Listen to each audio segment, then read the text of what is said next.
ठीक आहे. चलो चालू करूया. 29 झाले बरोबर. 29ला वेळेनुसार आपण चालू करूया. शक्य असेल तर कॅमेरा चालू करा जेणेकरून मला बघता येईल पायाचं अस्मिता. ठीक आहे. तर मी माझ्या प्रेझेंटेशन कडे वळतो आहे.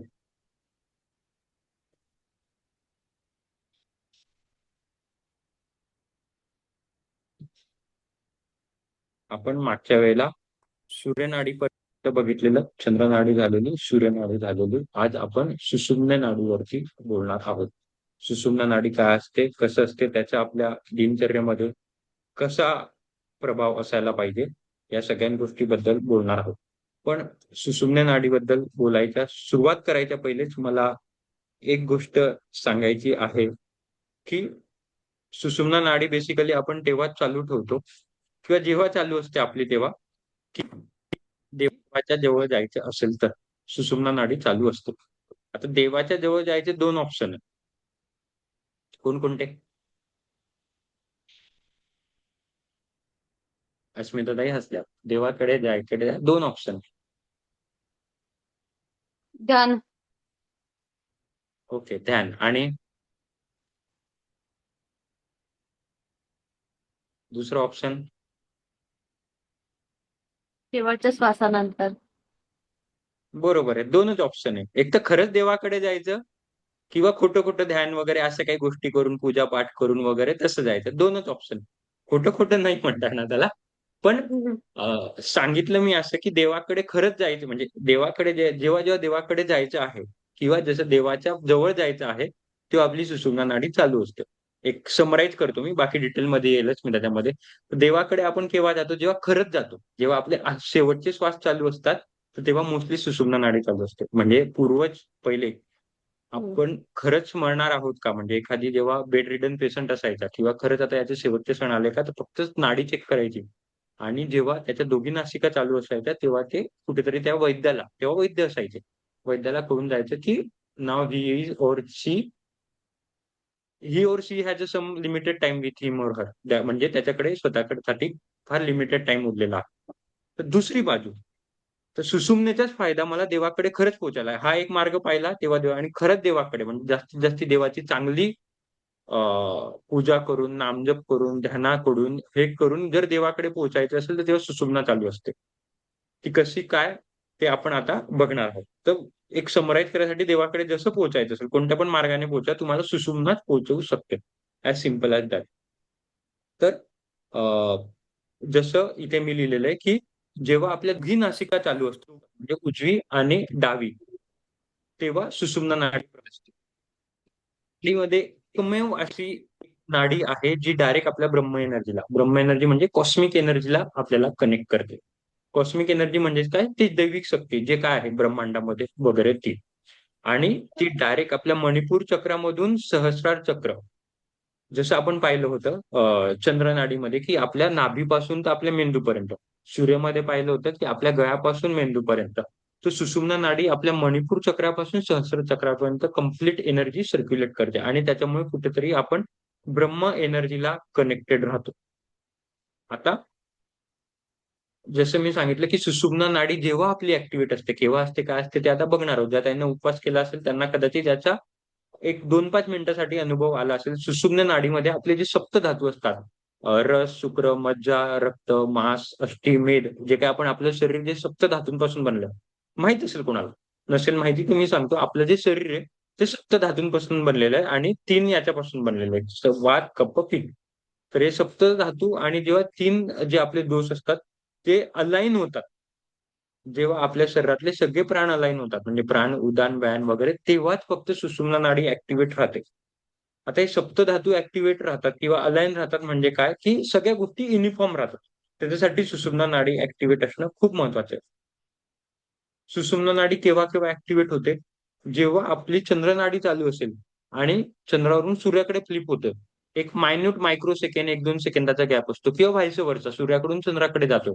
तर डायरेक्ट असं जात नसतो आपली. म्हणजे आपलं नासिक डायरेक्ट चेंज होत नसते. मध्ये मायक्रो सेकंडसाठी सुषुम्ना नाडी ऍक्टिव्हेट होते आणि मग दुसऱ्या नासिकेवरती जातो. ब्रह्ममुहूर्तेवरची सुषुम्ना नाडी ऑलमोस्ट ऍक्टिव्हेट असते. आता ज्या ताई ललनताई दररोज 4-4:30 ला उठतात, मला त्यांचं दिनचर्या माहिती आहे.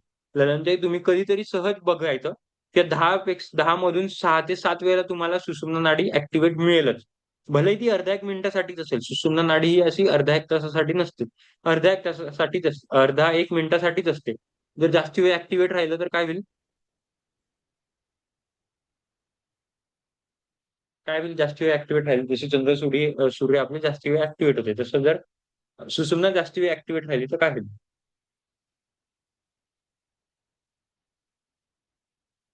सांगितलं मी, सुषुम्ना काय एकही रास्ता आहे देवाकडे पोहोचायचा.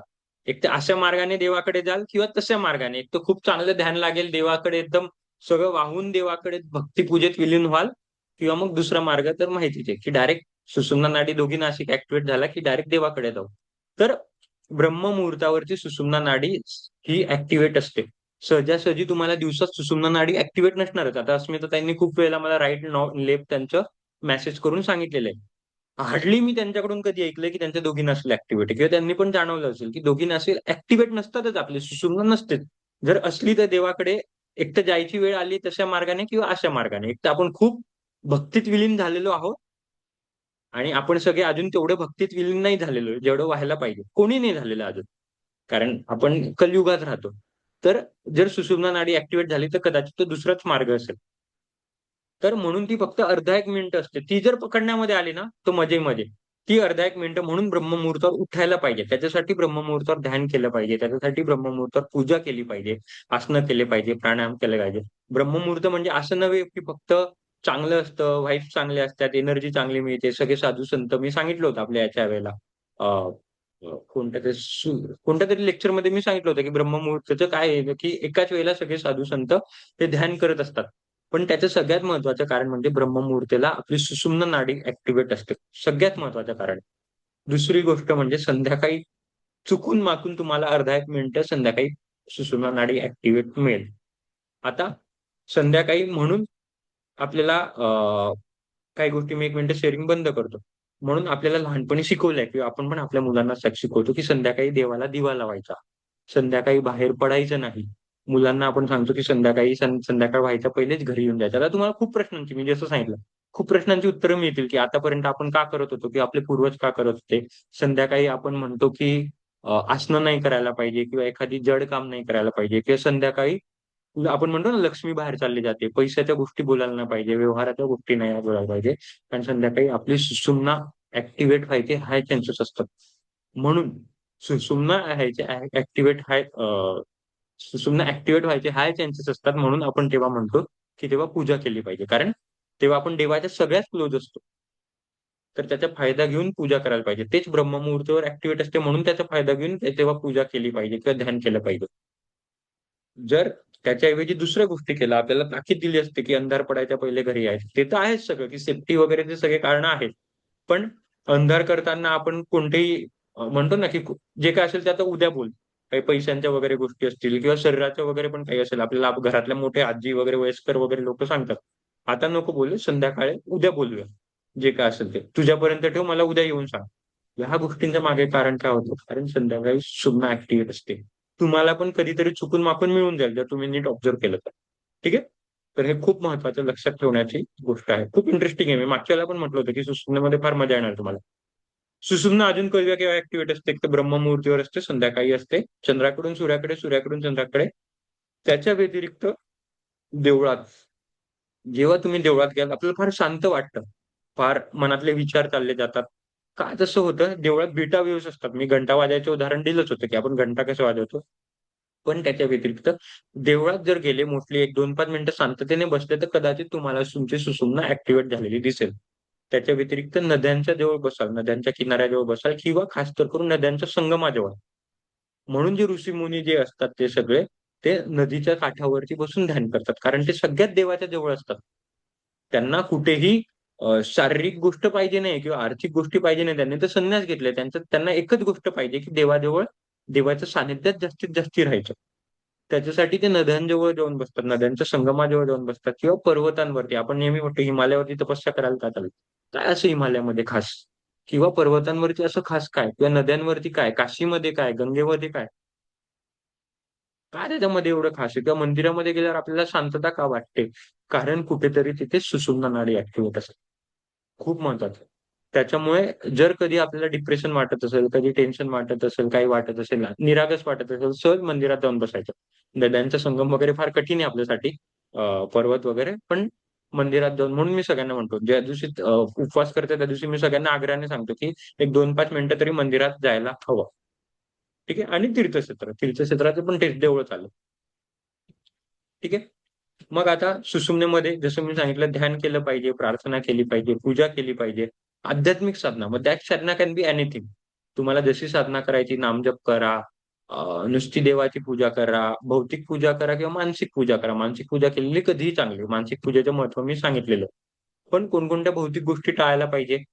सगळ्यात पहिलं म्हणजे जसं मी सांगतो, की आपण सांगितलंच मी तुम्हाला, की संध्याकाळी वेळ ही दिवाबत्तीसाठी आदर्श असते. कारण तेव्हा सुषुम्ना ॲक्टिव्हेट व्हायचे हाय चान्सेस असतात. त्याच्यामुळे कोणतेही आर्थिक आणि व्यावहारिक निर्णय जर तुम्ही संध्याकाळी घेत असाल किंवा एखादी गोष्ट तुम्ही संध्याकाळी करत असाल, म्हणून मी संध्याकाळी क्लास ठेवत नाही. मला खूप साऱ्या ताई म्हणतात, की आम्हाला ऑफिसमुळे जमत नाही किंवा आम्हाला घरातल्या कामामुळे जमत नाही. पण मी म्हणतो, ठीक आहे, तुम्हाला जमत नाही, कुठेतरी ते दुर्दैव आहे, जमत नाही. पण मी माझ्या साइडने कधीही संध्याकाळी कोणाला आसनं, प्राणायाम शिकवत नाही. मी तो नियम पाळतो. कारण मला माहिती आहे, की त्यांना जरी त्याचं माहीत नाही, तरी मला त्या गोष्टी माहिती आहे, की त्याच्या गोष्टी ते बिचारे करायला जात आहेत चांगल्या गोष्टी, पण त्याच्या रेसिप्रोकल कुठेतरी होईल. म्हणून ॲक्चुअली आता पद्धतच चुकीची आहे. आपण संध्याकाळी मुलांना अभ्यास करायला बसवतो. संध्याकाळी कधीही मुलांना अभ्यास करायला बसवायचे नसते. त्यावेळेला त्यांच्याकडून रामरक्षा म्हणून घ्यायची किंवा जे काही तुम्ही देवाकडे असेल किंवा किंवा संध्याकाळी त्यांना दुसरे कामं करू द्यायचे. पण अभ्यास हा संध्याकाळच्या पहिलेच व्हायला पाहिजे किंवा सकाळी शाळेत जायच्या पहिले. भलेही 4:30-5 वाजता उठत असेल मुलगा तर ठीक. नाहीतर मध्ये कुठेतरी दुपारी ॲडजस्ट करायचं. पण संध्याकाळी अभ्यास व्हायलाच नाही पाहिजे. ही फार चुकीची गोष्ट आहे. मला माझी आजी सांगायची, मला आतापर्यंत आठवतं, की संध्याकाळी अभ्यास करायचा नाही, बिलकुल नाही करायचं. त्याचं कारण मला जसं-जसं आता मी मोठं झालो, तेव्हा कळालं. ठीक आहे. पुढे जातो. तर सुषुम्नेमध्ये सगळ्यात महत्त्वाचं सांगितलं असतं, की सुषुम्ना नाडी जेव्हा प्रभावित असते, ॲक्टिव्हेट असते, तेव्हा बाहेर पाऊल टाकायचं पण नाही. इतकी डेंजरस असते. कारण तेच देवाकडे घेऊन जाणारी ॲज सिंपल ॲज दॅट. मी जसं मागच्या वेळेला सांगितलं होतं, की 2-5 गोष्टी लक्षात ठेवायच्या. त्यातली एक गोष्ट ही आहे, की जेव्हा सुषुम्ना असेल, तेव्हा मोठे कोणतीही गोष्ट करणार असेल किंवा सुषुम्ना चालू असेल, कितीही मोठी असो, फ्लाइट असो, ट्रेन असो, काहीही असो, सरळ 2-5 मिनिटं थांबून जायचं. जे काही आपल्याला ॲक्सिडेंट होतात, जे काही असतात, त्यांना कोणाला माहीत नसतं, पण कुठेतरी सुषुम्ना ॲक्टिव्हेट असते. कारण सुषुम्ना ॲक्टिव्हेट असतं म्हणजे काय असतं बेसिकली, की आपल्याकडे कॉस्मिक एनर्जी एवढ्या जास्ती झालेल्या असतात. बेसिकली ॲक्सिडेंट का होतात? एखादी अनर्थ का होतो? एखादी अनर्थ का होते? एखादी काही ॲक्सिडेंट असो किंवा आता सध्या पाऊस वादळ खूप चालू आहे, ह्या गोष्टी, झाड पडतात एखाद्याच्या अंगावर, काही म्हणजे अनर्थ कॅन बी एनिथिंग. त्या गोष्टी का होतात? म्हणजे असं सुषुम्ना वगैरे या सगळ्या गोष्टी सोडा समजा, ते मला माहीत पण नाही समजा. पण का होतं असं?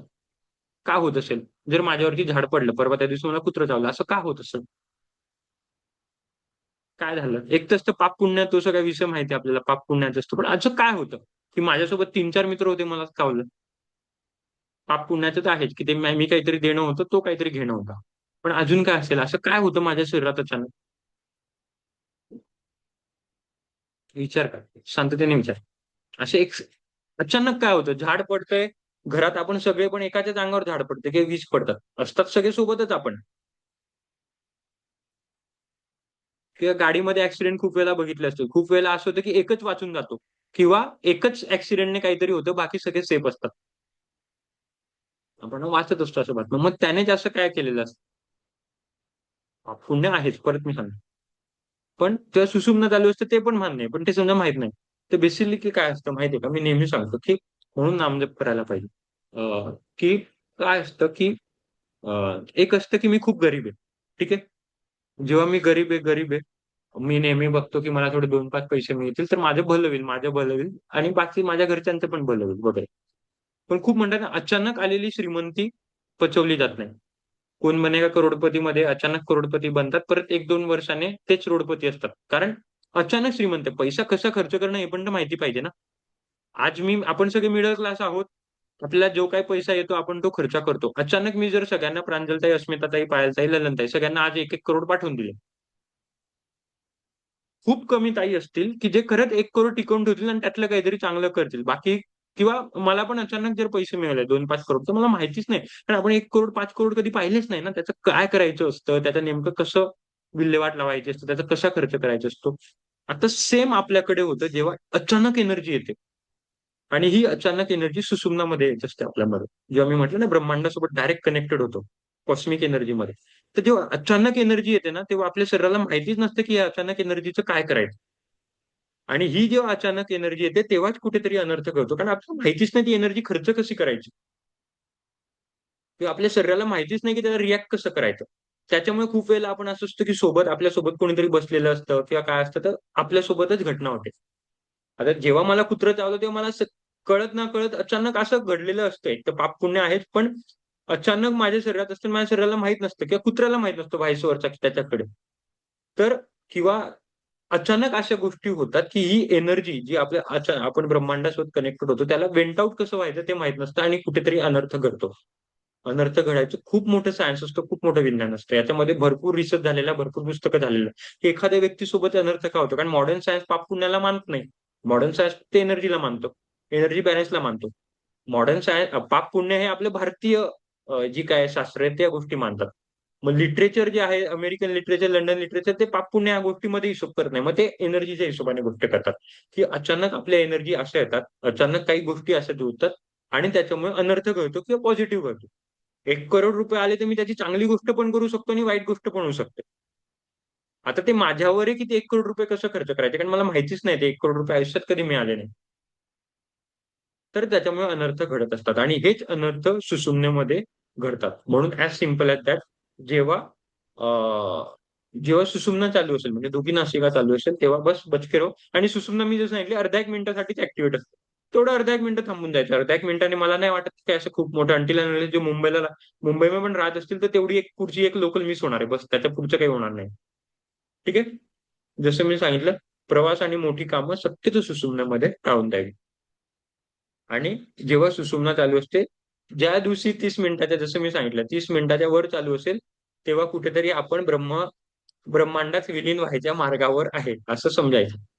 साधं गणित आहे. एक तर ब्रह्मांडात खरंच विलीन होणार आहे किंवा खरंच देवापर्यंत पोहोचणार आहेत. एकदम आपली भक्ती एकदम सगळ्यात वरच्या टोकावर म्हणजे मी अष्टांग योगमध्ये सांगितलं होतं, शेवटचं योग जे असतं, ते खरंच तिथपर्यंत आपण पोहोचणार आहोत, जेव्हा एक 25-30 मिनिटाच्या वरती हे होतं तेव्हा.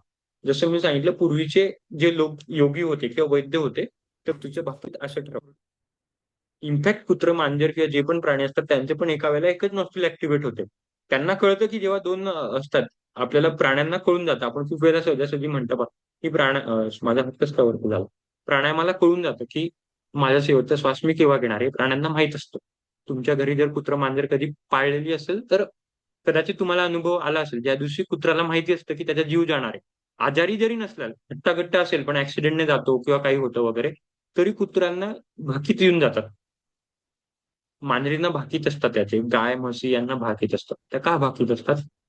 जस्ट त्यांच्या दोघी नासिका म्हणजे सुषुम्ना ॲक्टिव्हेट होते. जेव्हा सुषुम्ना ॲक्टिव्हेट होते 20-25 मिनिटांनी आपल्याला कळून जातं आणि सुषुम्ना ॲक्टिव्हेट झाल्यानंतर काय होतात, पल्स रेट कमी व्हायला लागतात, हार्टबीट कमी व्हायला लागतात. हे थोडं मॉडर्न सायन्स आहे. मग तेव्हा कुठेतरी ह्या गोष्टी कमी डाउन झाल्यानंतर मग आपलं शरीर हळू आपलं साथ सोडायला लागतं. ॲज सिंपल असतात. म्हणून मी सुषुम्ना पहिल्या दिवशी घेत नाही. कारण खूप नवीन असतं आणि सगळ्यात मेन म्हणजे खूप महत्वाचं आहे. कदाचित आपल्या ताईंमध्ये कोणाला हे नाही पडणार. पण गर्भधारणेवरती सुषुम्ना नाडी जर प्रभावी असेल, तर गर्भधारणा नाही करू. आता परत तो जसं सांगितलं अर्ध्या 1 मिनिटाचा खेळ असतो. त्याच्यामुळे तेवढ्या वेळ थांबून जायचं. जर बघितलं तर एकदम ज्यांचे असं आहे, की ज्यांना 5-10 वर्षापासून प्रयत्न करताय, होतच नाहीये. सामदाम, दंडभेद प्रयत्न केले प्रेग्नन्सीसाठी. पण अ, वैद्यांचे एक मेडिसिन चालू आहे, डॉक्टरांच्या मेडिसिन चालू आहे. आमच्या-डमच्या बाबांकडे पण जाऊन आले. जे काही गुट्या-बिट्या सगळं खाल्लं, सगळं खाल्लं. प्रयत्न आपले चालूच आहेत आणि आपल्याला माहीत नसतं, की आता कोणता अटेम्प्ट लागेल, कोणता नाही लागणार. पण प्रत्येक वेळेला एक चेक करायचं तेवढं अर्धा 1 मिनिटात आणि मोस्टली जेव्हा आपण प्रेग्नन्सीसाठी ट्राय करतो तेव्हा सुषुम्ना नसतेच. तेव्हा आपली राइट नॉस्ट्रल ॲक्टिव्हेट असते. कारण हाय एनर्जी असते ना, आपली सूर्यनाडी ॲक्टिव्हेट असते. एनर्जी खूप जास्ती पाहिजे असते. पण मोस्टली नसतेच. पण जे काही मुलांना आपण बघतो ना, एपिलेप्सी असतात किंवा अ, जन्मताच अपंगत्व येते किंवा जे काही मुलांचे आपण बघतो सगळे वगैरे ते, तर कुठेतरी हे सुषुम्ना ॲक्टिव्हेट असते म्हणजे लिटरेचर असं म्हणतं, स्वरविज्ञान असं म्हणतं, की सुषुम्ना ॲक्टिव्हेट असतं त्याच्यामुळे हे होतं. तर ह्या गोष्टी मी पाहिल्या नाहीये. पण हे सगळे लिटरेचर म्हणते. आणि शारीरिक आणि मानसिक असंतुलनाची शक्यता वाढते. त्याच्यामुळे सुषुम्ना ही खूप खूप महत्वाची आहे. पण तेवढंच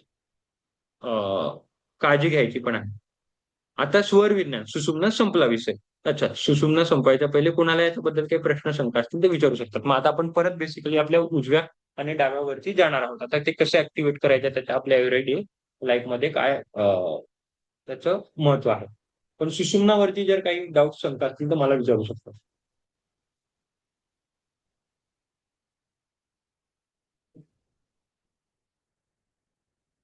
ताई आहात तुम्ही? आहे आहे. व्हेरी.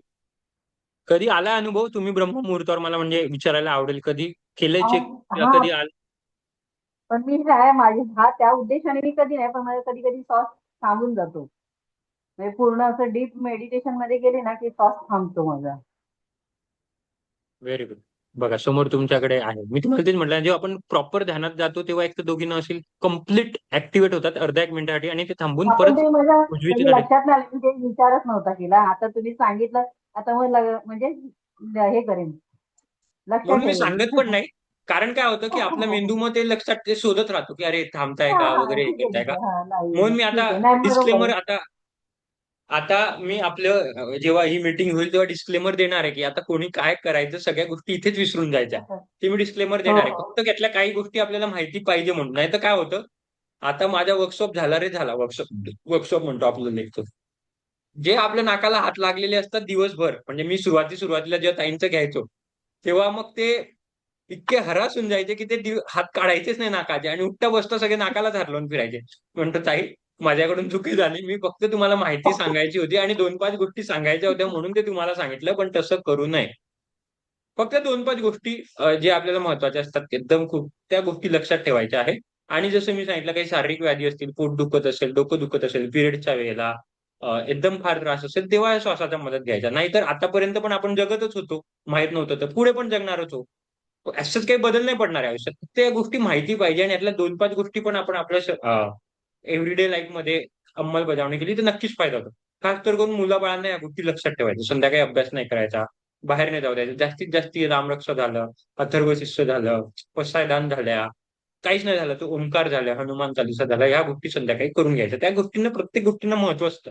आपल्याला माहित नसतं, पण या प्रत्येक गोष्टींना महत्व असतं. ठीक आहे, चलो पुढे जातो मी. तर दादा, स्वर विज्ञानाच्या आपल्या, हा ठीक आहे, मी शेअरिंग बंद करतो. हा बोला ना. ते कपालभातीच्या टायमाला पण माझा म्हणजे श्वास आपण हे करतो ना तेव्हा पूर्ण श्वास बंद होतो माझा. म्हणजे श्वास आपण नाही का कपालभात, सोडतो. हा, कपालभातीमध्ये श्वास ऍक्च्युली बंद नाही व्हायला पाहिजे. कपालभातीमध्ये काय मग करतो आपण, एकदाच घेतो आणि खूप वेळा सोडतो. हा, मग ते सोडून सोडून गेल्यानंतर आपण शांत होतो ना, तेव्हा माझा म्हणजे थांबला जातो. That is right, that is right, तो बरोबर आहे. ते काय होतं, तो तुमचा श्वास संपतोय. आपण हा दमून श्वास जास्त सोडून सोडून एक एक पर्टिक्युलर असा मुवमेंट येतो की आपल्या शरीरातला सगळा श्वास संपून जातो. म्हणून तो हा, श्वास थांबतो. संपून होतो. पण तो नैसर्गिक श्वास हा नाही थांबत आहे. हा कळालं? हा एक हा, असतं नाही पण तो घेत माझ्या पाठ. म्हणजे हा, हा बोला. मग तो नंतर घेतला जात नाही, थोडा वेळ थांबूनच राहतो तो असा म्हणजे असं. मग कारण नंतर तो मग श्वास घेतो संपलेला आहे. तो. तो श्वास थांबलेला. हा मी तुम्हाला फरक सांगतो कसं आहे. एक आहे, माझ्या मटक्याच्या हंड्यामध्ये पाणी आहे. ठीक आहे. एक, आणि हंडा आपला छोटा छोटा गळतच असतो. हंड्याचा नियमच आहे की टप टप तोवर तो हंडा थंड होणार नाही. मातीचा जो हंडा असतो त्याच्या खाली आपण हम्म. काहीतरी एक भांडं ठेवतोच, कारण एक टप टप टप टप गळत असते. आता ते टप टप टप टप टप टप टप टप करत जेव्हा हंडा नैसर्गिकरित्या खाली होतो, ते म्हणजे सुषुम्ना. आणि आपण पाण्याच्या ग्लासने घेऊन एक एक एक एक हंड्यातलं पाणी फेकतोय आणि तसं खाली करतोय, ते म्हणजे कपालभाती. दोघांच्या वेळेला हंडे खाली होणारच आहे. पण इथे काय करतो आपण, मुद्दामून हंडा खाली करतो. त्याच्यामुळे अंडा खाली होतो आणि तिकडे नैसर्गिकरित्या खाली होतोय. तर जेव्हा पण आपण मुद्दामून, उलट जेव्हा आपण कुंभक पण लावतो, अजून मी तुम्हाला कुंभक शिकवला नाही आणि शिकवत पण नाही, कारण कुंभक खूप कठीण असतं. कुंभक म्हणजे एक 2-5 मिनिटात कुंभक बद्दल पण सांगतो, पण पहिले त्यांचं उत्तर देतो. कुंभक जेव्हा आपण घेतो तेव्हा मुद्दामून श्वास थांबवतो 1-1.5 मिनिटाचा. मी वर्कशॉपमध्ये तुम्हाला याचं उदाहरण दिलं होतं बघा, आठवत असेल तर, याचा धक्का मारा असं. तर कुंभकमध्ये, कपालभातीमध्ये कुंभक लागतो, सबकॉन्शियसली कपालभातीमध्ये लागते. इनफॅक्ट अनुलोम विलोम मध्ये पण जर तुम्ही उद्यापासून जर मायक्रो ऑब्झर्वेशन कराल तर जेव्हा आपण उजवीकडून घेतो डावीकडून घेतो तर उजवीकडून डावीकडे जायच्या पहिले थोडा वेळ एक बारीक छोटासा कुंभक लागतो. उद्यापासून ऑब्झर्व करा नीट. डायरेक्ट कधीही श्वास जात नसतो. म्हणून उजवीकडून डावीकडे डावीकडून उजवीकडे जाताना सुषुम्ना ऍक्टिव्हेट असते, कारण तो छोटासा बारीक कुंभक लागतो. तर याला घाबरू नये. हे आपण मुद्दामून करतोय. हे आपण हंड्यातून जबरदस्ती ग्लासमधून पाणी बाहेर फेकतोय. त्याला घाबरू नये. आपण मुद्दामून करतोय. हे प्रयत्नशील आहे. एक असतं प्रयत्नशील कुंभक लावणे, प्रयत्नशील सुषुम्ना ऍक्टिव्हेट करणे, आणि प्रयत्नशील सुषुम्ना ऍक्टिव्हेट करायलाच पाहिजे. जर तसं होतंय तर ती चांगली गोष्ट आहे. ऋषीमुनी काय करतात? ऋषीमुनी प्रयत्नशील सुषुम्ना ऍक्टिव्हेट करतात, म्हणून ते नद्या खोऱ्याजवळ जात आहे, म्हणून ते पर्वताकडे जात आहे. अजून मी ऋषीमुन्यांवरती येणार आहे. ऍक्च्युली त्यांना लवकर देवाकडे पोहोचायचं. लवकर म्हणजे तसं नाही, त्यांना ध्यान करून हे करून देवाच्या सानिध्यात राहायचं. म्हणून ते सुषुम्ना ऍक्टिव्हेट करतात. तर कुठेतरी आपली प्राणायामा थ्रू जर सुषुम्ना ऍक्टिव्हेट असेल, ती गोष्ट चांगली आहे. त्याला घाबरायचं नाही. ठीक आहे ललनताई? तर ते होतंय तर चांगली गोष्ट होते. खूप मस्त. हो चालेल. थँक्यू. ठीक आहे. कुंभकाबद्दल आता सहज विषय निघालाय म्हणून सांगतो.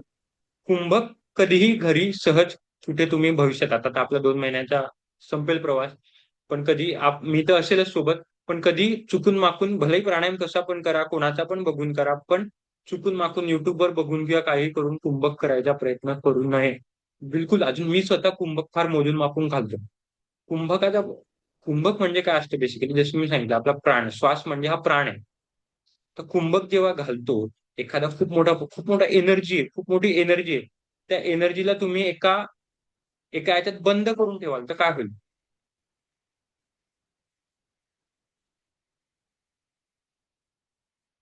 न्यूक्लिअर कसं होतं? न्यूक्लिअरचे जे परमाणू फुटतात, तर कसा फुटतो माहितीये? न्यूक्लिअरचा जे बॉम्ब असतो तो एवढूसा असतो माहितीये ना, एक आपल्या लहान मुलांचा क्रिकेटचा बॉल असतो तेवढासा बॉल असतो, बारीक बारीक फुटबॉल एवढा बॉल असतो. आता सध्या युद्ध चालू आहे, ते न्यूक्लिअर वगैरे शब्द ऐकले असतील. जेव्हा हिरोशिमा नागासाकीवरती बॉम्ब टाकले होते तर तो केवढूसा बॉम्ब होता? एवढूसा फुटबॉल एवढा, फुटबॉलहून छोटा. ठीक आहे. पण त्याच्यामध्ये न्यूक्लिअर एनर्जी असते. न्यूक्लिअर कोणाला माहिती असेल तर ठीक, सायन्समध्ये जास्ती जायची गरज आहे. न्यूक्लिअर एनर्जी ही सगळ्यात कॉन्सॉलिडेटेड एनर्जी असते. म्हणजे खूप एनर्जी असते ती एका बॉलमध्ये ठेवली, आणि ते जेव्हा बॉल खाली पडतो तेव्हा ती एनर्जी फुटते, ब्लास्ट होते. तसंच आपला प्राण हा आपला एनर्जी आहे. जर मी त्या एनर्जीला त्या बॉलमध्ये बांधून ठेवलं, जसं त्या न्यूक्लिअरमध्ये त्या बॉलमध्ये बांधून ठेवतो, तसंच मी जर कुंभक लावून जर ते आपल्या प्राणाला लॉक करून ठेवलं तर काय होईल? काय म्हणता प्रांजलताई? तुम्ही करा. थोडस तडफडेल असं तो श्वास बाहेर फुटण्यासाठी. निघायसाठी तरफडेल, कारण तुम्ही त्याला बंद करून ठेवले. प्राण आहे ना तो, हम्म. एनर्जी आहे ती. एनर्जी त्याला बाहेर पडायची एनर्जीला, ती कुठेतरी तरफडेल. आता मी सुद्धा कुंभक घातला, जे आपण सर्वांगासन मध्ये जालंधर बंद बांधतो, म्हणून मी जालंधर बंद. आता तुम्हाला परत प्रत्येक गोष्टी होतील, खूप गोष्टी मी सांगत नाही.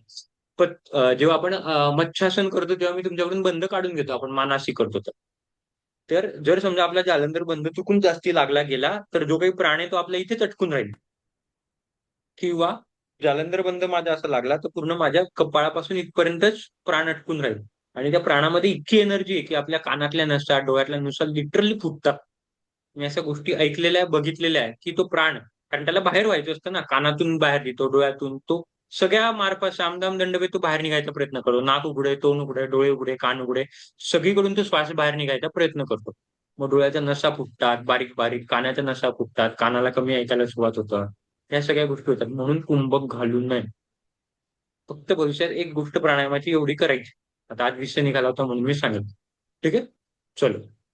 अजून कोणाला काही प्रश्न, शंका स्वर विज्ञानाबद्दल? मग पुढे जाऊया. पायलताई, आय होप थोड्याफार गोष्टी कळत असतील. कदाचित तुम्हाला गोष्टी नवीन असतील म्हणून काही गोष्टी कळत नसतील, पण मी बऱ्यापैकी सोप्या करून सांगायचा प्रयत्न करत आहे. अस्मिताताई, तुम्हाला काही प्रश्न, शंका?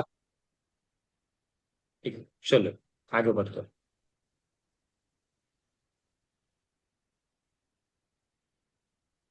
तर जसं आपण मागच्या वेळेला म्हटलं होतं, प्रांजलताईंनी प्रश्न विचारला होता की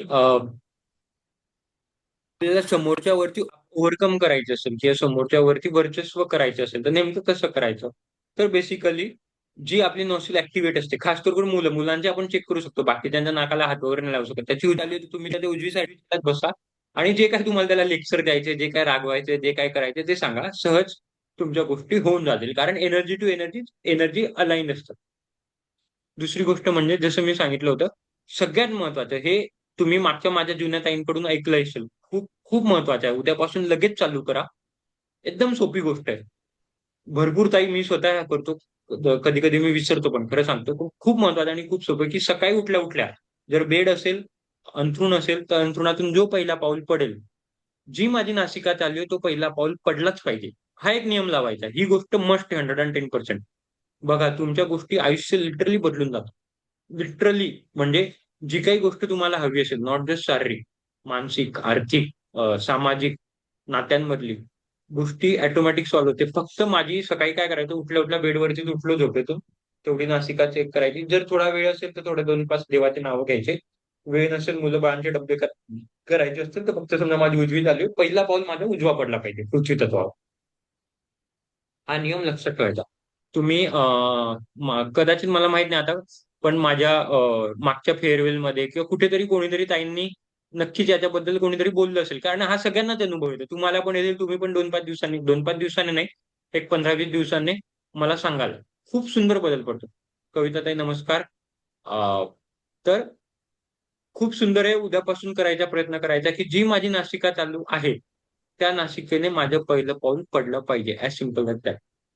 ठीक आहे. चलो पुढे जाऊया. कविताताई, खूप महत्वाच्या गोष्टी काही मिस झाल्या आहेत. रेकॉर्डिंग आठवणीने बघा. मी 2-5 मिनिटात तुम्हाला रिवाईज पण करून देईन.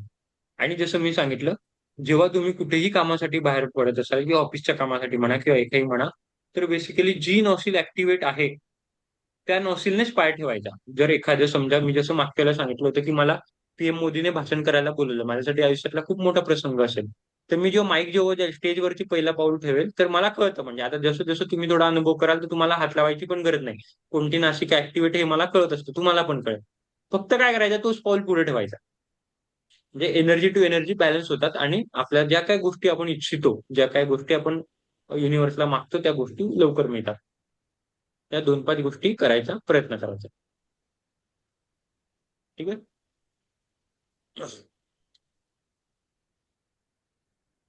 जसं मी नेहमी सांगतो, खूप ताप आला असेल वगैरे, तर चंद्र नाडी ऍक्टिव्हेट करायचा प्रयत्न करायचा. या गोष्टी करू शकतात, खास तर करून लहान मुलांकडून किंवा आपल्याकडून. दुसरी गोष्ट म्हणजे जसं मी मागच्याला सांगितलं, तर डोकेदुखी जर दुखत असेल, तर जी माझी नासिका ऍक्टिव्हेट आहे, समजा आता माझं डोकं दुखते, माझी उजवी चालू आहे, तर उजवी ही मी 30-40-50 सेकंदासाठी 4-5 वेळा चालू बंद करेल. माझं डोकं दुखणं ऑटोमॅटिक कमी होईल. ऑन दी स्पॉट कमी होतं, पूर्ण जात नाही, थोडंफार कमी होतं. म्हणजे ऍटलीस्ट गोळी घ्यायची मला गरज पडत नाही. आणि हा खूप त्यांना अनुभव आलेला आहे, मी त्यांच्याकडून करून घेतलेला आहे. आपण सप्तधातूंबद्दल बोलत होतो. जसं मी सांगितलं होतं, की शरीर हे सप्तधातूंबद्दल बोललं. आता वजनवाढ आणि स्वर विज्ञान कसं रिलेटेड आहे ते बघूया. आता आपल्या महिला ज्या असतात, त्या नेहमी मेद धातूपासून बनलेल्या असतात. बाय डिफॉल्ट मेद धातूपासून बनलेल्या असतात. आणि त्याच्यामुळे मेद धातूपासून बनल्यामुळे आपली कुठेतरी अग्नी ही कमीच असते. प्राणवायू, प्राण आणि समानवायू हा कुठेतरी कमी असतो, आणि इडा आणि पिंगला याचा समतोल कुठेतरी करायचा आपल्याला डिस्टर्बन्स होत असतो. त्याच्यासाठी कुठेतरी खास तौर करून ह्या मेद जो आहे आपला, जो फॅट्स आहे, तो फॅट्स कमी करायचा स्वरविज्ञानाने करायला मदत करायची. ती कशी करायची? कारण आपली अग्नी कमकुवत असते. तर अग्नी कमकुवत असल्यामुळे शरीरात प्राण कमी पडतो, आणि प्राण कमी असल्यामुळे हळूहळू फॅट्स म्हणजे मेद अक्युमुलेट व्हायला सुरुवात होते. तर कुठेतरी चंद्र नाडी ही आपली जास्ती असते ऍक्टिव्हेट. आता जसं मी बाकीच्या ताईंना पण सांगितलं होतं, बघायला, तर त्यांना कदाचित जाणवलं पण असेल. तर मोस्टली हे शरीर, महिला जे असतात त्या बाय डिफॉल्ट ह्या चंद्रप्रधान असतात. म्हणून आपण मंगळसूत्र घालतो. मंगळसूत्र पुरुष का नाही घालत? कधी विचार केलाय? मंगळसूत्र पुरुष का नाही घालत? पुरुष ते घालतात, ब्रेसलेट वगैरे घालतात, इथे मस्त सोन्याची चेन पण घालतील, सलमान खान पण घालतो, सगळेच घालतात. पण मंगळसूत्र का नाही घालत? पेंडल का नाही घालत? अगेन पुरुष पेंडल घालतात, ओम वगैरे घालतील, काहीतरी असं देवाच्या नावाने पिंड वगैरे घालतील, तसं घालतील. पण मंगळसूत्र का नाही घालत? त्या मंगळसूत्र घालायचं विज्ञान मी सांगितलं होतं तुम्हाला, सूर्यनमस्काराच्या वेळेला, आठवत असेल तर.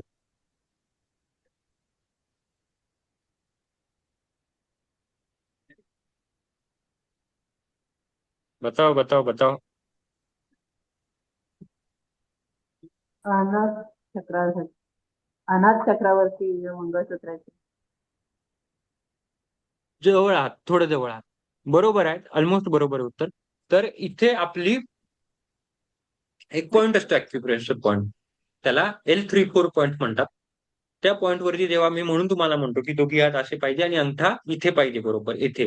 मी तुम्हाला सांगितलं होतं की मंगळसूत्राची जिथपर्यंत आपली वाटी असते तिथे आपला बोट पाहिजे. आता तो वाटी असायचा, पेंडल असायचा, त्याला महत्व काय असतो, कारण तो जो पॉईंट असतो ना, तो सगळ्यात जास्ती आपले जे इमोशन्स असतो त्याला कंट्रोल करत असतो. आणि ते इमोशन्स कंट्रोल करायसाठी कुठेतरी कारण महिला हे जास्त इमोशनल असतात पुरुषांपेक्षा. कारण त्यांच्यामध्ये इमोशन जास्त असतात. इमोशन का जास्ती असतात, कारण त्या चंद्रप्रधान असतात. मी परवा सांगितलं होतं की चंद्र आणि मन हे कसं जुळलेले असतात, चंद्र आणि इमोशन्स हे कसे जुळलेले असतात. म्हणून आपण चंद्रप्रधान असतो आणि म्हणून आपल्यामध्ये इमोशन जास्ती असतात. आपल्यामध्ये फॅट्स का जास्ती असतं, पुरुष का जास्ती फॅटी होत नाही, कारण महिला ह्या चंद्रप्रधान असतात. त्याच्यामुळे बाय डिफॉल्ट नैसर्गिकरित्या त्यांचं मेटाबॉलिझम हे स्लो असतं. म्हणून खास तर करून महिलांचे बेली फॅट्स आणि मांडीवरचे फॅट्स जास्ती जमा होतात, कारण ते चंद्रप्रधान असतात. खूप महत्वाचे आहे. भरपूर प्रश्नांची उत्तरं आपल्याला कळत नकळत माहिती नसतात. तर अं, आणि त्या गोष्टी लिहिलेल्या असतात, आपल्याला माहित असतात, पण त्या गोष्टी असतात. ठीक आहे, पुढे जाऊया. तर प्रभावी, जसं मी सांगितलं, इडानाडी असते. कप आणि मेदाचे प्रमाण जास्त असतं. ललनताई, मी तुम्हाला त्या दिवशी म्हटलं होतं बघा, बाय डिफॉल्ट प्रेझेंटेशन मध्ये होतं, हो तुम्हाला तुमच्या वैद्याने सांगितलं की कफाचे प्रमाण. मी तुम्हाला म्हटलं असतं की काही घाबरू नका ताई, प्रत्येक महिलेचं असतंच. ते का असतं, कारण मेद जास्त असतो शरीरात, मेटाबॉलिझम कमी असतं आणि त्याच्यामुळे कप जास्त असतं. कप का जास्ती असतं? कप केव्हा होतो आपल्याला? सर्दी केव्हा होते? बताओ थंड बताओ अस्मिता काहीतरी ताई. खाल्ल्यानंतर, थंड काहीतरी खाल्ल्यानंतर, व्हेरी गुड. आंबट थंड काही खाण्यात खाल्ल्यानंतर. आईस्क्रीम खाल्लं, फ्रीज मधलं पाणी पिलं, बेसिकली थंड खाल्लं. चंद्र कसा असतो? थंड. थंड असतो, शीतल असतो. आणि आपण चंद्राचेच, म्हणजे महिला, आपण म्हणजे मी जेव्हा म्हणतो तेव्हा मी तुमच्या बिहाफ बोलतो. तर सगळ्या महिला ह्या चंद्राशी डायरेक्ट कनेक्टेड असतात, चंद्राचे जास्ती तत्व असतात.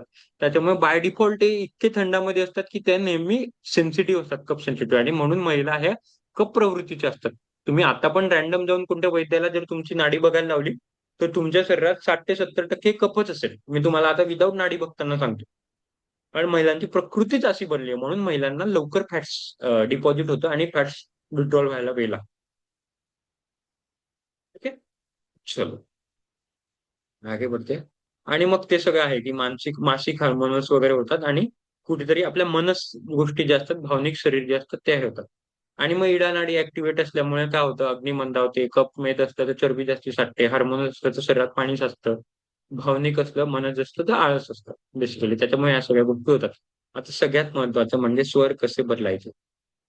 खूप महत्वाचं आहे स्वर कसं, जसं मी म्हटलं होतं, फार सोप्या गोष्टी असतात स्वर बदलायला, इझी असतात फार वगैरे. पण त्याच्या पहिले याच्यामध्ये काही प्रश्न असतील, शंका असतील, विचारू शकतात आतापर्यंत आपण जे काय बघितलं ते. कोणाला काहीही शंका प्रश्न नाही? मला आश्चर्य आहे.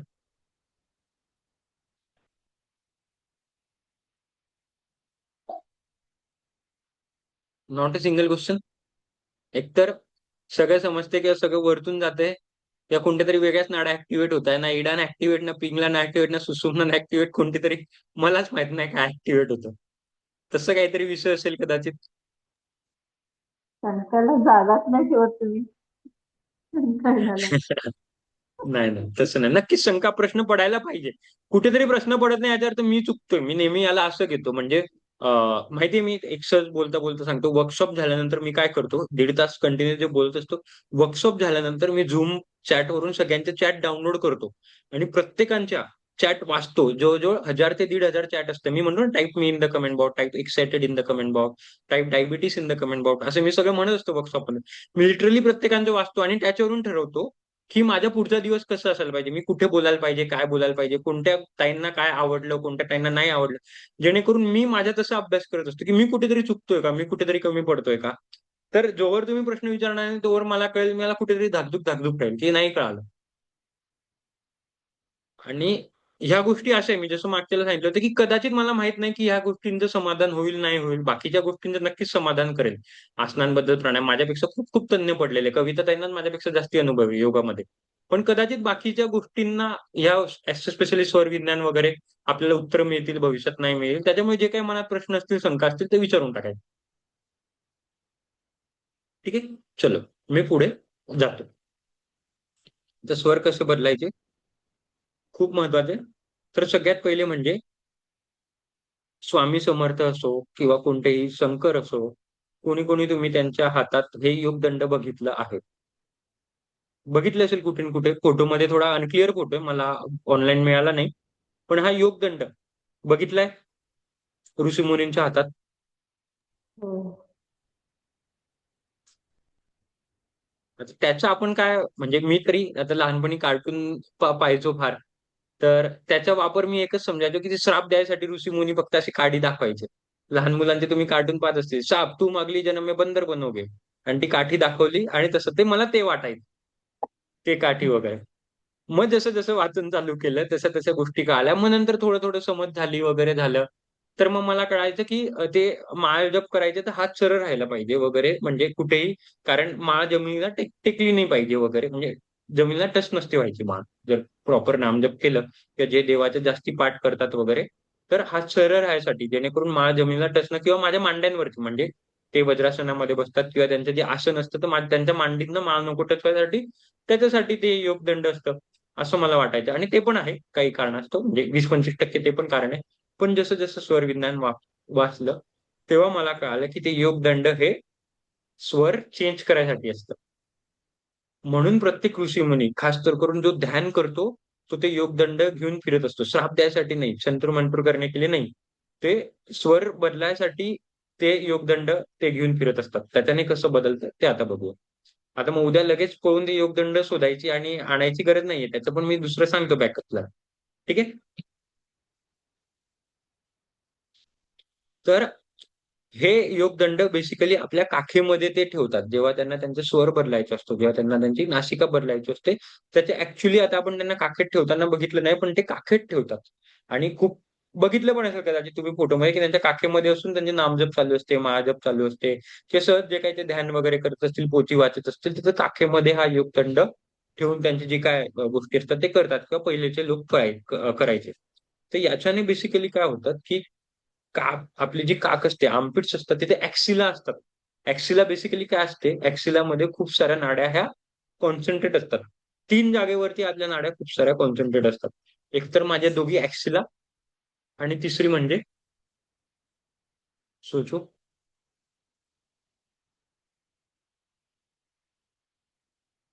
जिथे सगळ्या नाड्या कॉन्सन्ट्रेट होतात. एक जगह पे आके मिलते हैं. बेंबी. Very good. आपली जी नाळ आपण काढतो, नाळ बेसिकली नाभीतच का असते? तोंडात का नाही, नाकात का नाही? इथून पण डायरेक्ट हेड टू हेड आपण बच्चे से कनेक्ट होऊ शकते ना. इथे नाळ आणि आपल्या मुलाचीच नाळ इथे डायरेक्ट एनर्जी सप्लाय मेंदू टू मेंदू. मग आपल्या पोटातच नाभीतच का ठेवली? कारण तिथे सगळ्या एनर्जी, सगळ्या नाड्या कॉन्सन्ट्रेट होत असतात. बाळाच्या सगळ्या नाड्या, आपल्या सगळ्या नाड्या डायरेक्ट एनर्जी किंवा जे काही आपण न्यूट्रिशन देतो, लहान मुलांना पोषण जे काही आपल्या दुधात मार्फत तर नाही, ते तर नंतर.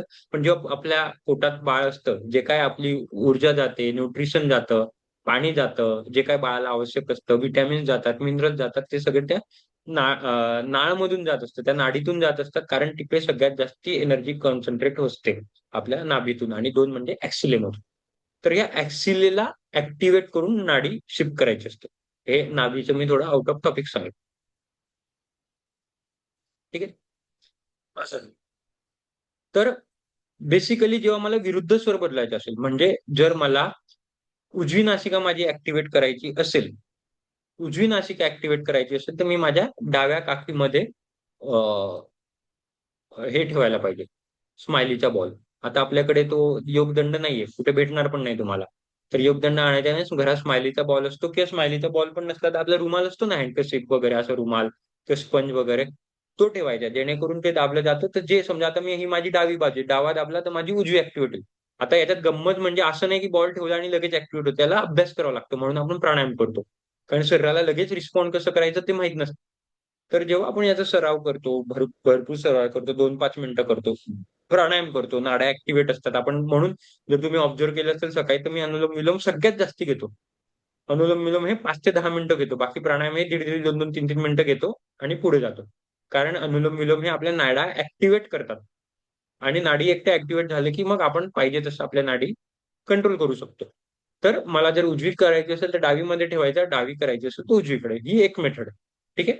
अजून दुसरी मेथड सांगतो पुढची.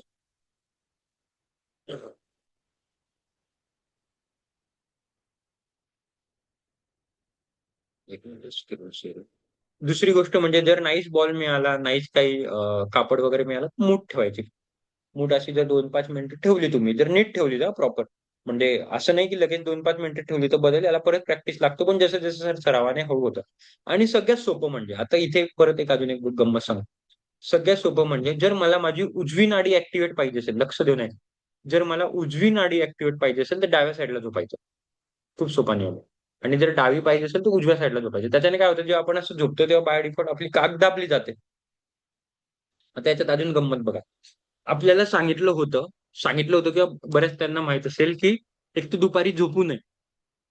जेवण केल्यावर लगेच दुपारी झोपू नये. पण झोपायचं, इन केस झोपायची फारच इच्छा झाली तर कोणत्या कुशीवर झोपायचं? डाव्या हम्म? डाव्या उजव्या कुशीवर. एक म्हणतो उजव्या, एक म्हणतो डाव्या. चलो, एक कोई तो भी बोलो, लेफ्ट मतलब लेफ्ट मेजॉरिटी हो जाएगा. लेफ्ट. दोन लेफ्ट. दोन लेफ्ट, एक राईट. डावे अजून डावे.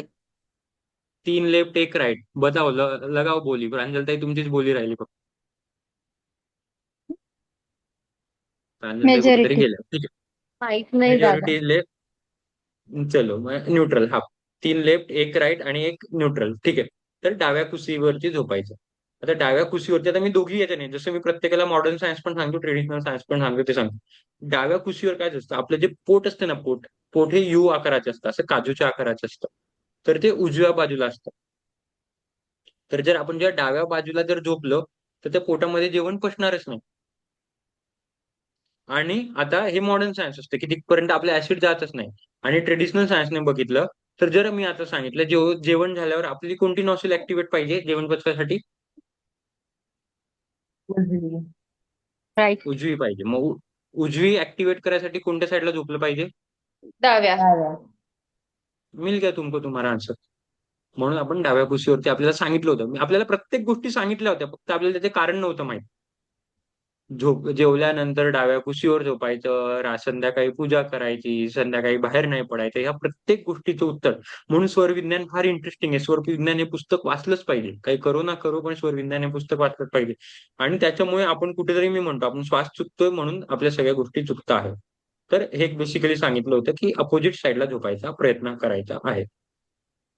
स्वरविज्ञान कोणतं पुस्तक ते जरा हे पाठवाल का? मी लिंक पाठवेल ताई. माझ्याकडे पीडीएफ पण आहे. पीडीएफ आता ती कुठे हरवली ती बघावं लागेल. मी थोडा शोधायचा प्रयत्न करेन आणि लिंकच पाठवेल, म्हणजे तुम्हाला विकत घ्यायची गरज नाही पडणार. ऑनलाईन पीडीएफ बसल्या बसल्या मोबाईलवरून वाचू शकतात. आणि असे बोलून मी माझे 2-5 मिनिटं संपवतोय. शेवटी एकच बोलेल, स्वरात साक्षात महेश्वरा. तुमचे शारीरिक आयुष्य असो, मानसिक आरोग्य असो, आर्थिक आयुष्य असो, जे काय असो, जोवर आपण आपल्या स्वराला पूजत नाही, स्वरावरती कंट्रोल करत नाही, तोवर आपण महेश्वर बनू शकत नाही. ऍज सिम्पल आहे. त्याच्यामुळे नेहमी आपल्या श्वासाचं चिंतन करत राहावं. श्वास असेल तरच आपण आहोत.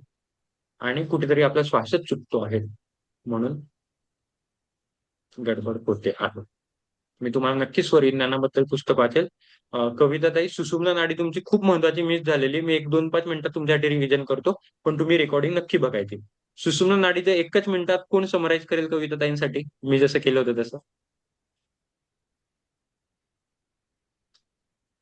देवाकडे सुषुम्ना. जर मला देवाकडे जायचं असेल, देवाकडे म्हणजे देवाजवळ पोहोचायचं असेल, तर सुषुम्ना नाडी ऍक्टिव्हेट पाहिजे. देवाकडे पोहोचायचे विभिन्न मार्ग असतात. खरे पण मार्ग असतात, खोटे पण मार्ग असतात. कसंही खऱ्या मार्गाने पोहोचायचं असेल, खोट्या मार्गाने पोहोचायचं असेल, तर सुषुम्ना नाडी ऍक्टिव्हेट असते. ती कशी काय वगैरे हे रेकॉर्डिंग मध्ये डिटेलमध्ये बोला, समजा. काही प्रश्न कोणाला पण असले तरी मला विचारा, नंतर पण विचारू शकता. पण आता ह्या मोमेंटला काही प्रश्न सांगता असतील तर विचारू शकता. हा, आता डिस्क्लेमर पहिले देऊन देतो प्रश्न विचारायचा पहिले. आता उद्यापासून जसं सांगितलं, नाकाला हात लावून फिरायचं नाहीये, प्रत्येक वेळेला श्वास खेळायचा नाहीये, प्रत्येक वेळेला नाड्या चेक करायच्या नाहीये. या गोष्टी फक्त माहिती पाहिजे. म्हणून माहित पाहिजे. आता मी स्वतः श्वासावरती आहे, पण मी प्रत्येक वेळेला एवढं लक्ष देत नाही.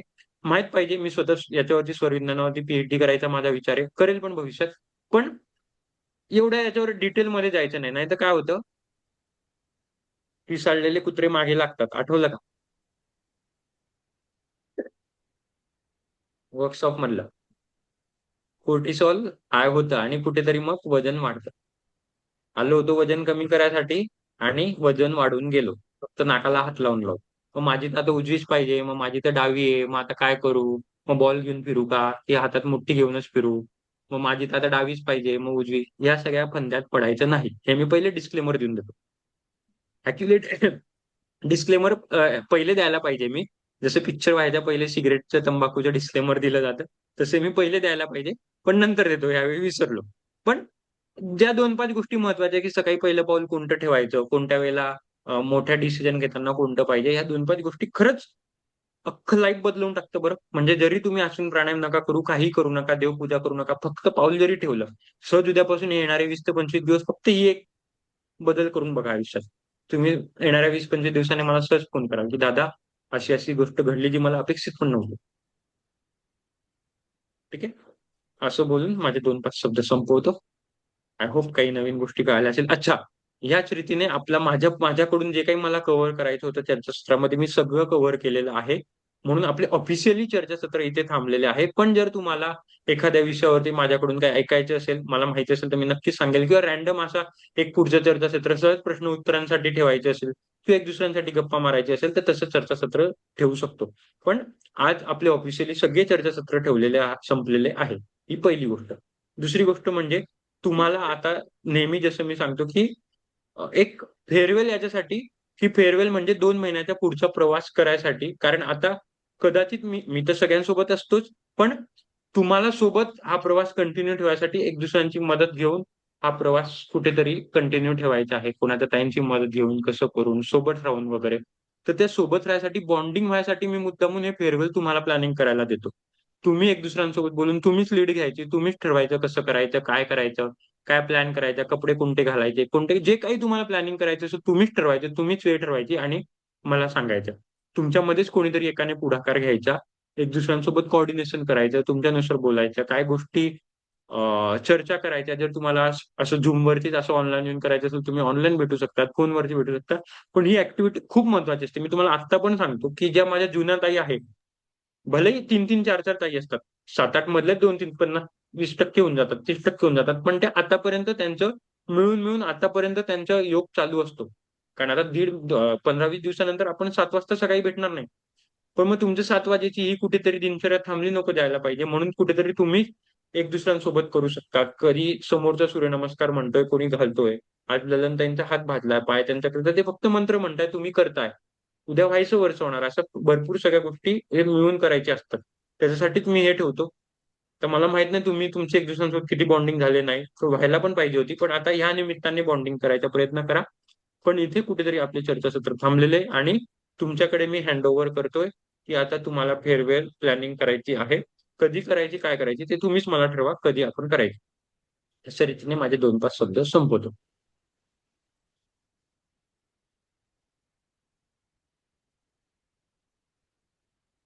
कुणाला काही प्रश्न, शंका असतील तर विचारू शकता. एकदम सहज 1.5-2 मिनिटं महिने कधी जातात कळत पण नाही. अ, पण fortunately unfortunately this is reality. तर मला प्रत्येक 2 महिन्याच्या वेळेला खूप वाईट वाटतं. आणि असं नाही की मी नसतो, मी असतोच प्रत्येकासोबत. अजून पण प्रत्येक ताईंशी अर्धा-अर्धा, 1-1 तास बोलतो. मला फोन आला वगैरे. आणि इतकी बॉन्डिंग होऊन जाते, की त्यांच्या छोटा पण गोष्ट असला, मुलाला मार्क पण पडले, हे पण पडले, ते केलं की ते फोन करतात. मुलगा स्वतः फोन करतो, त्या ताई करतात. एवढी बॉन्डिंग होऊन जाते. कुठेतरी ते डिफिकल्ट होतं. पण तेच फेअरवेलच्या निमित्ताने काही गोष्टी विसरून जातो, काही गोष्टी पुढे नव्याने कशी सुरू अच्छा, नव्याने सुरुवात करायसाठी तुम्हाला सगळ्यांना एक गोष्ट करायची आहे खूप महत्त्वाची, की आता 2 महिन्यानंतर तुमचा वैयक्तिक प्लॅन कसा असेल, ते तुम्ही मला लिहून पाठवायचंय, की दादा मी दररोज सकाळी दिवस चालू झाल्यावर असं करणार आहे, सूर्यनमस्कार घालणार आहे, नाडी हे करणार आहे, प्राणायाम करणार आहे, अमकं करणार आहे, ढमकं करणार आहे, जेवण करताना विंडो हे करणार, ते करणार आहे. हे तुम्ही मला लिहून पाठवायचे. आता त्याच्याने 2 गोष्टी होतील. एक म्हणजे मी नेहमी सांगतो, ज्या मोमेंटला तुम्ही मला लिहून पाठवतात, तेव्हा कुठेतरी तुमचा मेंदू करून घेतो. दुसरं गोष्ट म्हणजे मी तुम्ही जो शेड्यूल बनवाल त्याला मी कुठेतरी प्लस मायनस करेल. नाही अस्मिताताई तुम्ही असं केलं पाहिजे, कविताताई तुम्ही तसं केलं पाहिजे, प्रांजलताई तुम्ही असं केलं पाहिजे. असं करून मी तुमचा एक कस्टमाइज प्लॅन बनवून देईल. जेणेकरून तुम्हाला पुढच्या आयुष्यात पण तो कामाला येईल आणि कुठेतरी ते सातत्य राहील. या 2 गोष्टी तुम्हाला करायच्या आहे. येणाऱ्या 4-5 दिवसात तुमच्या मला एकंदरीत 2 महिन्यानंतर काय प्लॅन असेल, तुमची दिवसाची सुरुवात ते रात्री झोपेपर्यंत कशी दिनचर्या असेल ती, आणि दुसरी गोष्ट म्हणजे फेअरवेलची प्लॅनिंग. हे तुमच्यामध्येच कोणाला तरी लिडरशिप घ्यावी लागेल. मी तुम्हाला आत्ताच सांगतो माझ्या अनुभवानुसार. जर कोणी लिडरशिप घेतली नाही, तर फेअरवेलच्या दिवसाला आपण एक दुसऱ्यांचे तोंड पाहू. कोणाकडे काहीच बोलायला नसेल, तुम्ही माझे तोंड पाहाल, मी तुम्हाला विचारून विचारून सांगेल, कोणाला काही प्रश्न आहे का, शंका असेल का? कोणीच काही बोलणार नाही आणि आपण रामराम करून 2 महिने तसं संपवूया. तर तशी वेळ नको यायला, म्हणून कोणीतरी तुमच्याच नुसार पुढाकार घ्या, फोन करा आणि चालू करा आणि मला तुमची प्लॅनिंग शेड्यूल पाठवा. ठीक आहे? आणि जेव्हा तुम्ही तुमचं फेअरवेल करा त्याच्यामध्ये 2 लेव्हलवर प्लॅनिंग करायची. एक म्हणजे तुमची वैयक्तिक प्लॅनिंग जे तुम्ही कराल, तुमची दिनचर्या कशी असेल, काय असेल, आणि असेल ग्रुप लेव्हलवर प्लॅनिंग, की हां, आम्ही आठवड्यातून दादा 1 दिवस ठरवलाय, की जेव्हा सगळे सोबत येणार आणि ओमकार सोबत म्हणून घेणार आहोत, किंवा आज सगळे सोबत 1 दिवस भले, कारण सगळे सोबत येणं एकाच वेळेला शक्य नाही. आता माझ्या वेळेनुसार तरी येतात. पण आम्ही एक सोबत सगळे सूर्यनमस्कार घालणार आहोत. सोबत सगळं XYZ करणार आहोत. असं करून, की आता मी तुम्हाला तर जलनेतीवरती येईल मी, पण जलनेती आता मला नाही वाटत उद्या शिकवणार, कारण फक्त प्रांजलताईकडे स्पॉट आहे. तर आम्ही एक दुसऱ्यांसोबत जलनेती करणार आहोत. तर जे काही तुम्ही ग्रुप प्लॅन पण तुम्ही तसं ठरवू शकतात. तर या सगळ्या गोष्टी मी तुम्हाला हिंट देतोय. आता जलनेतीवरती येतो. मला उद्या जलनेती घ्यायची होती, पण मोस्टली कोणाकडे पॉट आलेलेच नाहीये. तर तुम्ही प्लीज 2-3 दिवसात पॉट आणायचा प्रयत्न करा, जेणेकरून येणाऱ्या बुधवारी, गुरुवारी मी पॉट घेऊन तुम्हाला शिकवायचा प्रयत्न करेल. ठीक आहे? तर हे जे काही मी कंटिन्यूअस मागचे 10-15 मिनिटं बोललो, त्याच्याबद्दल कोणाला काही प्रश्न असतील, शंका असतील, ते विचारू शकता. दादा, मला समजावून सांगण्याचं राहिलं सूक्ष्म नाडी. तुम्ही ह्यांच्यामध्ये कोणाला जबाबदारी दिली होती, त्यांना काय कळलं ते मला समजावून सांगते. सांगितलं ना ललनताईंनी एका वाक्यात. नाही, मला नाही ऐकू आलं. ओके, ठीक है, चलो दूसरा कोई तो भी लगाओ बोल.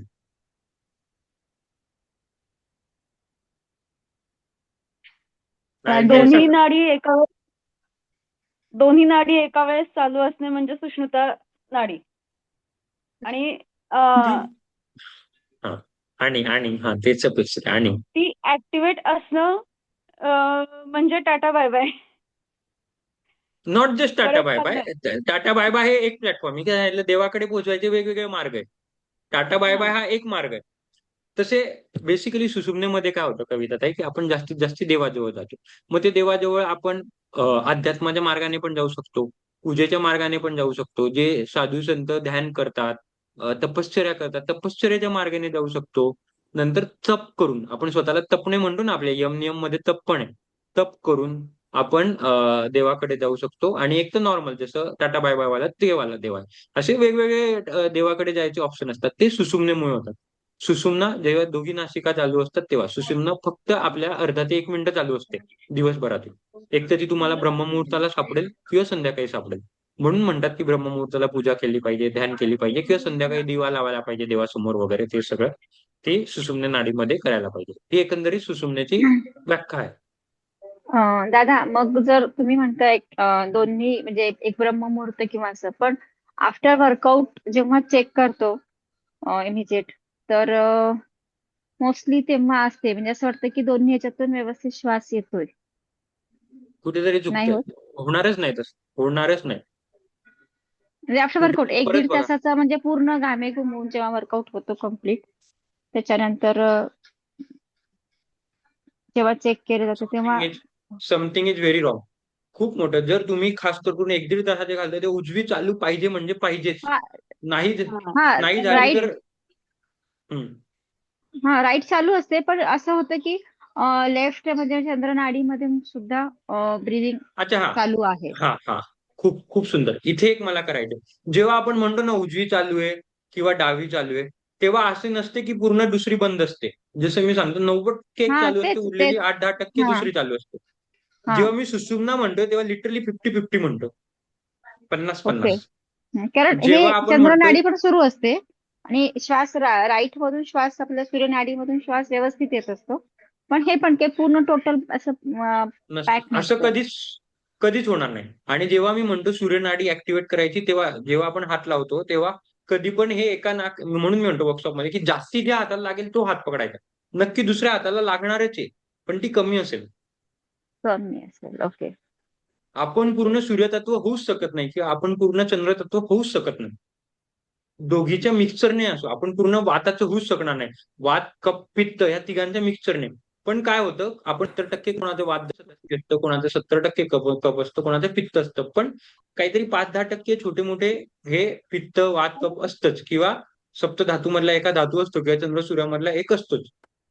पण मी जेव्हा सुषुम्ना म्हणतो तेव्हा 50-50 खूप महत्वाच्या कविता त्यांनी पॉईंट रेज केला. 50-50 असेल त्याला सुषुम्ना म्हणायचं. तसं तर आता पण प्रत्येकाचं दोघी चालूच राहील. हे मी खूपदा चेक करत म्हणजे मोस्टली डेलीच आहे आफ्टर वर्कआउट. म्हणजे नंतर जेव्हा शांत बसून खूप घामेघूम तर झालेलाच असतो वर्कआउट नंतर, तेव्हा तर असं म्हणजे जाणवलं की दोन्ही. आणि मी सर्च पण केलं तेव्हा जे तुम्ही सांगता तसंच आहे की 50-50%.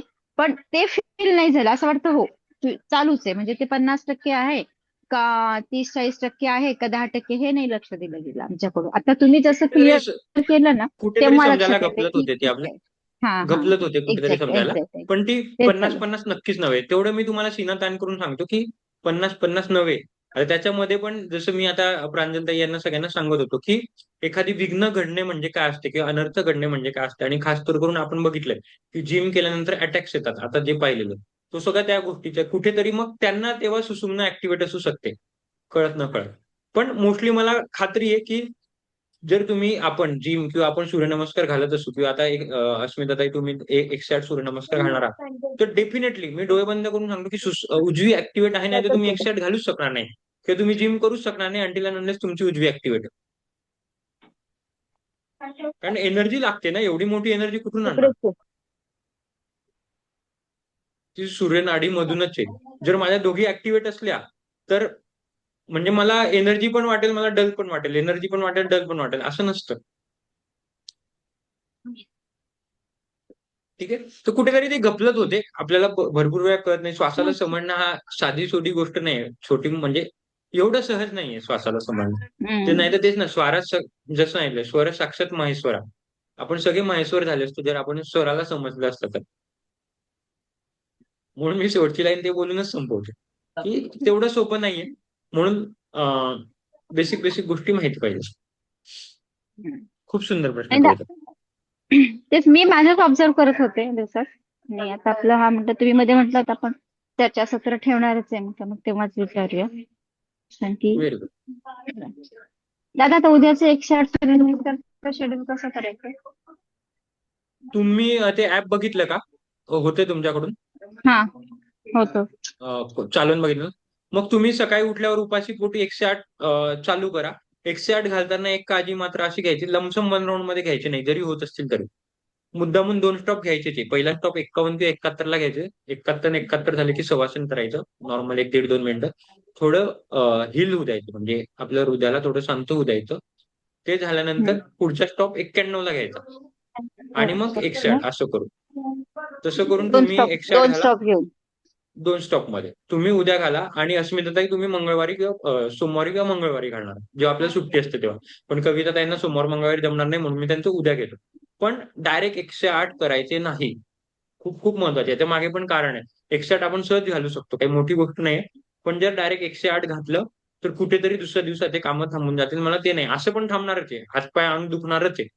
पण तरी मला कमी दुखवायचे आहे ते. आपल्याला काही माउंट एव्हरेस्ट नाही लढायचं. मला फक्त तुम्हाला तुमच्या शरीराचं सामर्थ्य दाखवून द्यायचं की हा तुम्ही घालू शकता. भले 2 स्टॉप मध्ये घाला, 3 स्टॉप मध्ये घाला. आणि बाकी सगळे पण घालू शकतात, पण स्टेप बाय स्टेप झाला पाहिजे. ठीक आहे. तर उद्या कविताताई उपाशी पोटी घाला आणि त्याच्यानंतर 2 तास काही खायचं नाही. ठीक आहे.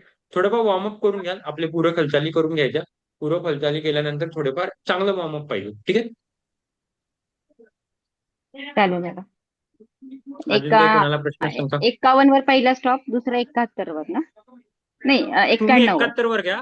तुम्ही 71 वर घ्या आणि दुसरं 91 वर घ्या, कारण तुमची गाडी 71 पर्यंत पोहोचेल सहज. आरामात जातो. हो. पोहोचेल, मला माहिती आहे. आज त्याच्यामुळे आज मी 71 वर हनुमान घ्या. दंडासन केले. मी 50-50. Very good. त्याचे म्हणजे एका टोटल 100. त्याच्यामुळे असं म्हणतो व्हेरी की गुड. सूर्यनमस्कार सलग होऊ शकतील. तुमच्याकडून सलग होतील, मी सांगतो काय, सगळ्यांकडूनच होतील, मला खात्री आहे ना की जेवढं मी तुमचं बघतो सगळ्यांकडून होतील. पण मला नाही ते करून घ्यायचे, कारण आपलं गोल ते नाहीये की काहीतरी अचीव्ह करणं. आपल्याला फक्त हे, मी तुम्हाला ते सांगतो, आपण हे वजन कमी करण्यासाठी करत पण नाही. नाहीतर तसं तर मी तुम्हाला प्रत्येक गुरुवार उपवास करून घेतले असते. पण मला फक्त तुम्हाला तुमच्या प्रत्येकाने शरीराचं सामर्थ्य दाखवून द्यायचंय. माझं काम ते 2 महिन्यात, मग पुढची आपलं पूर्ण आयुष्य पडलं या सगळ्या गोष्टी करायला. हम्म. पण माझ्या वजनात फरक पडला दादा. Very good. कमी झालं की माझ्या जास्ती पण झालं, वजनात जास्ती पण होऊ माझ्या शकतं पण बरं. वजनात फरक जास्ती कमी पण पडला होऊ झालं दादा. शकतं, कमी जास्ती झालं पण होऊ दादा. शकतं. नाही कमी झालंय. माझंही ते 4 मेन किलोनी म्हणजे कमी खाण्याची. झालंय दादा कमी. Very good. चल, आनंदाची बातमी. मी तुम्हाला सांगतो ना, नक्कीच होतं. कोणाचं 1 किलो होतं, कोणाचं 1.5 होतं, कोणाचं 3 होतं, कोणाचं 5 पण होतं. फक्त काय असतं माहितीये का, की आपण याचा एवढा पाऊ केलेला असतो ना या वजनाचा वगैरे, खूप सोपं असतं. म्हणजे मला तर एवढी गॅरंटी असते. आणि मी मागच्या वेळेला भरपूर पूजाताई म्हणून होत्या, त्यांचं तुम्ही ऐकलं असेल तर, त्यांनी फक्त आणि फक्त श्वास आणि नामजपावरती वजन कमी केलं होतं, 3.5 किलो, फक्त आणि फक्त. त्यांनी इमॅजिन, काही आसन नाही, काही सूर्यनमस्कार नाही, काहीही विंडो फिंडो नाही. त्यांचं ते ऑफिस होतं वगैरे. विंडो थोड्याफार पाळायच्या त्या, कारण तेच अध्यात्मामध्ये मी त्यांना एवढं टाकलं होतं मध्ये, की मग त्याच्यामुळे ते उपवास वगैरे करायला लागले होते. पण फक्त नामजप आणि स्वरविज्ञानामुळे 3 ते 3.5 सहज होत्या या गोष्टी, म्हणजे मला. पण मी या गोष्टी सांगतो, की जरी वजन वाढलं ना तुमच्या 2 किलो मध्ये 2 महिन्यामध्ये, तरी मला आनंद आहे. म्हणजे मी कुठेही त्याला फेल्युअर नाही समजणार, किंवा तुम्हाला पण मी म्हणेल की याला फेल्युअर नका समजू वजन वाढलंय तर. कारण ही प्रोसेस असते. मला महत्वाचे तुम्हालाकडून हे करून घेणं, तुम्हाला तुमचं क्लास सामर्थ्य चालू आहे. दाखवणं. तुम्हाला प्रत्येकाने आपापले सामर्थ्य कळालं असेल, की मी हे करू शकतो, ते करू शकतो. 1.5 महिना पहिले तुम्ही स्वतःला फार ग्रांटेड घेत होता. अस्मिताताई मला नेहमी म्हणतात, की त्यांना 8 सूर्यनमस्कार घालतील का ते त्यांना डिफिकल्ट होतं. आज ते सहज हसत खेळत सूर्यनमस्कार घालतात. तसं प्रत्येकाचे त्यांची आपापले प्रोग्रेस खूप चॅलेंजेस छान आहेत. आहे. त्यांचा एक परवाचा अनुभव आहे का, म्हणजे मला असं डोळ्यात पाणी आलं जेव्हा ते त्यांच्या मुलांबद्दल सांगितलं त्यांनी मला. एक सहज त्यांचा अनुभव आहे का, ते अस्मिताताई 1-2-5 मिनिटात, म्हणजे कसं आपल्याला युनिव्हर्स मदत करतं, कॉस्मिक एनर्जी कशी मदत करते, तो अनुभव आहे का. मला त्यांच्याकडून स्वतः डाऊट होता, ते करतील मला त्यांच्याकडून माहित होतं. पण मला थोडं त्यांच्या मुलाकडून, लहान मुलाकडून शंका होती, कारण लहान मुलगा आहे. आणि घरात त्यांचे हसबंड बाहेर सतत कामानिमित्त जात होते, तर मुलांना सांभाळणार म्हणजे मौन कसे कराल ना, मला तो फार प्रश्न होता. तर मी त्यांना 20 दिवसा पहिलेच सांगितलं होतं, की तुम्हाला मौन करायचे तर त्याची तयारी करून ठेवा. तर त्यांनी कसं, म्हणजे त्यांचं जेव्हा मला असं डोळ्यात पाणी आलं, तर त्यांचा एकदा त्यांच्याच तोंडून अनुभव आहे का. अस्मिताताई, ओव्हर टू. हा दादा. म्हणजे हे बघा, आता पण त्यांना मागून एवढं, तर मला ते चॅलेंजेस माहिती होते. आणि तरी कसं झालं बघा, म्हणजे ब्रह्मांड कसं घडवून देतं. हो, काय झालं त्या दिवशी, मी तर म्हटलेलं की 12 तासापर्यंत करूया. म्हणजे जेवढं जमेल तेवढं करायचं मौन व्रत, जे जमेल ते. बाकी उपवास, डिजिटल फास्टिंग आपलं आहे ते कंटिन्यू करायचं. पण मौन व्रताच्या बाबतीमध्ये मी शुअर नव्हते की माझ्याच्याने होईल किंवा काय. आणि त्या दिवशी असं झालं, आदला जो दिवस होता ताई, 7:30ला सुरू. 1 मिनिट फक्त, 1 मिनिट. हम्म. तुम्ही थोडं तुमच्या मुलगा किती वर्षाचा काय ते थोडं बॅकग्राऊंड द्या, म्हणजे जेणेकरून त्यांना कळेल, म्हणजे काय कसे चॅलेंजेस येऊ शकतात. 5 दोघी वर्षाचा आहे तो. मुलांबद्दल. हा, छोटा माझा 5 हम्म. वर्षाचा आहे. आणि मोठा आहे तो 11 वर्षाचा आहे.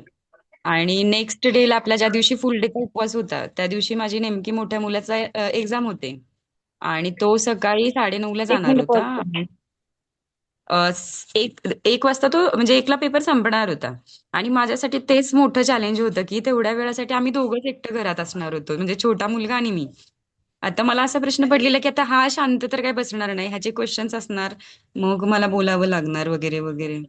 पण काय झालं, तो लवकर उठला होता माझ्याबरोबर 6 वाजता. आणि उठल्याच्या नंतर त्यांनी काय केलं, म्हणजे माझा मोठा मुलगा 9:30ला स्कूलला गेला पेपरसाठी. आणि छोटा आहे तो 9:15ला झोपी गेला अक्षरशः. म्हणजे तो कसं त्या टायमिंगला कधीच आतापर्यंत झोपलेला नाहीये, जरी आजारी असेल काही असेल. पण तो झोपला त्या दिवशी. आणि मोठा मुलगा माझा जेव्हा 1:30 वाजता घरी आला, तर त्याच्या आवाजाने तो जागा झाला. मग तोपर्यंत तो झोपीच गेलेला होता. मग हे एक सरप्राईज होतं माझ्यासाठी, की तो झोपला. आणि त्यामुळे मला जास्तीत जास्त, म्हणजे मला त्याची भीती वाटत होती, की मला मौन करावं लागेल. पण ते नाही झालं, डिस्टर्ब काहीच नाही झालं त्याच्यामध्ये. आणि मध्ये आधी बोलण्यामध्ये पण त्या दोघांनी खूप कॉपरेट केलं. म्हणजे जी मोठा मुलगा माझा करेल असं वाटत होतं मला, पण लहान मुलापासून थोडी अपेक्षा कमीच होती, कारण बोलणं त्याच्यासाठी गरजेचंच होतं. 2-5 शब्द मी ऍड करतो. युनिव्हर्स जे मला आठवतं ते की जसं मला ताईने सांगितलं होतं की दोघी भाऊ म्हटल्यावर भांडणं मारामाऱ्या वगैरे आल्या. पण मला एक एक जे मला वाटत होतं की मला असं वाटायचं की मुलांमुळे ताईंचा मौन तुटेल. आता ब्रह्मांड बघा. त्यांचं मौन तुटलेलं पण मुलांनी त्यांना मौन धरायला लावलं की नाही आई तुझ्याकडून होऊ शकतं तू कर. मला वाटत होतं उलट पण झालं नेमकं उलट की त्यांनी त्यांच्याकडून करून घेतलं की नाही नाही तुला करायचंय तुम्हाला करायचंय तुला करायचंय असं करून त्यांनी करून घेतलं. 2-5 वेळा त्यांनी सोडून दिलं होतं काही कारणास्तव त्यांना बोलावं लागलं. पण परत मोठा मुलगा आला आई तू कर करून असं करून त्यांचं तेवढं धकवून दिलं. म्हणजे आपल्याला ठरवतो काय आणि होतं काय आणि ते करून घेतात. मला फक्त त्या एक गोष्टी तुम्हाला इंट्रोड्यूस करून द्यायच्या असतात फक्त. बाकी सगळ्या गोष्टी होतात. आणि विशेष म्हणजे दादा त्या दिवशी दोघेही भांडण वगैरे काहीच झालं नाही दोघांचं. आता बघ आवाज येत असेलच तुम्हाला, आता पण सुरूच आहे त्यांचं खेळणं वगैरे, पण असं नव्हतं त्या दिवशी. एकदम शांतता होती त्यांचं ते काय खेळ चालला होता त्याच, पण आवाज एवढा काहीच नव्हता, एकदम शांतता होती घरामध्ये. तेच तर ह्या कदाचित गोष्टींची तुमची मला इच्छाशक्ती खूप स्ट्रॉंग आहे अस्मिता ताई. त्याच्यामुळे थँक्यू ताई, कदाचित असू घडून आलं नाही, शकतं. कदाचित नाही म्हणेन मी, पण इच्छाशक्ती जबरदस्त. इच्छा असेल तिथं मार्ग दिसतो म्हणतात ना, आणि ते आपोआप रस्ता मिळत जातो. असं आहे. हो, हो. म्हणून मी म्हणतो ना कुठल्याही व्याधी कुठलंही वजन वगैरे हे काहीच नाही आपल्यासाठी. खूप चुटकी आहे खूप चुटकी. फक्त आपण ठरवायचं आणि ब्रह्मांड बरोबर मत फक्त एक करायचं नामजप कर. आणि नामजप काही फळ मिळेल याच्या अपेक्षेने नाही. माझ्यासोबत काहीतरी पाहिजे म्हणून त्याच्यासाठी नामजप करायचं. खूप महत्वाचं आहे ही गोष्ट ही करायची. म्हणजे माझ्या तसं बघितलं तर मी काही साधू संत नव्हे की मी तुम्हाला अध्यात्माच्या मार्गात, तुम्ही कुठे अध्यात्म, तुम्ही माझ्याकडे वजन कमी करायला आल्या होत्यात मग मी तुम्हाला हे का सांगतो, हे माझं कामच नाही. पण मी त्याच्या सगळ्या गोष्टी पाहिल्या आहे, या गोष्टी सगळ्या बघितल्या आहे, अनुभवल्या आहे. ताईंच्या याच्यावर जसं सांगितलं भरपूर ताईंवरती केलं आणि याचा खरंच परिणाम पडतो आणि या सगळ्या गोष्टी नामजप मदत करते. हे ब्रह्मांड आपल्या समोर आणायला. तो कोणत्याही गोष्टीला आणि खास करून आपल्याला कधीही कमी समजायचं नाही, कधीही नाही. तुम्ही हे करू शकत नाही किंवा माझ्याकडून असं का होतं, या गोष्टी अजिबात नाही कमी समजायचं. एक कम्प्लीट 2 महिन्याचा मला एक हा फायदा होतो म्हणजे बाकीच्यांना सगळ्यांना की त्यांचं परसेप्शन कम्प्लीट बदलून गेलेलं असतं त्यांच्या स्वतःसाठी. भलेही वजन कमीसाठी इनकेस वजन चुकून वाढलेलं पण असतं ना तरी ते एकदम हॅपीली ऍक्सेप्ट करत असतात. इतकं परसेप्शन बदललेलं असतं की स्वतःला मी काय आहे याचे उत्तर मिळालेले असतात. तर असो, कुठल्या कुठे आउट ऑफ टॉपिक गेलेले आपले. पण मी 2-5 शब्द संपवतो. सकाळी उठायचंय. तर ज्या काही 2-5 टास्क दिलेले कोणीतरी लिडरशिप घ्या करा आणि तुमचे वैयक्तिक प्लस हे करू शकता. ठीक आहे, चला थांबूया. कविताताई उद्या मला एक्सॅट हो झाल्यावर कळवा किंवा ग्रुपवर कळवा. हो हो हो. ठीक आहे, चालेल, ग्रुपवर चल टाकेल. थँक्यू. हरिओम बाय. दादा. हरिओम.